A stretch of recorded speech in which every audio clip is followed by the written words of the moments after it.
আসসালামু আলাইকুম ওয়া রাহমাতুল্লাহি ওয়া বারাকাতুহু। সংগ্রামী বন্ধুগণ, 2026 সালের নির্বাচন 18 কিংবা 8 সালের নির্বাচন না। এই নির্বাচন আইনাগরের সমাপ্তির নির্বাচন।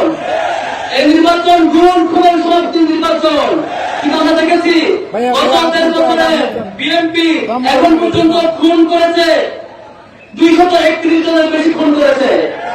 আমরা দেখেছি এখন পর্যন্ত ধর্ষণ করেছে 63 জনের বেশি ধর্ষণের কেস আমরা পত্রিকায় প্রকাশ করেছে। সম্মানিত বন্ধুগণ, যুবদল নেতা কর্তৃক যখন এক ব্যবসায়ী চাঁদাবাজের চাঁদাবাজার কারণে খুনের শিকার হলো, সেই সংবাদ পত্রিকা প্রকাশের কারণে সাংবাদিককে চাকরিচ্যুত করা হয়েছিল।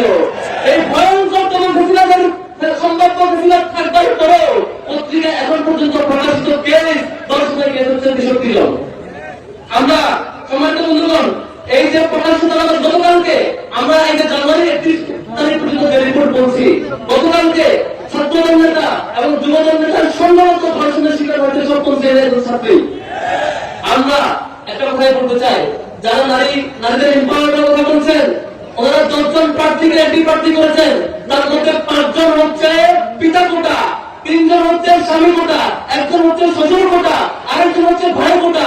পারিবারিক কোটা দিয়ে 10 জন নারীকে এম্পাওয়ার করে নারীদেরকে ধর্ষণ করার মধ্যে দিয়ে নারীদের এম্পাওয়ার হয় না।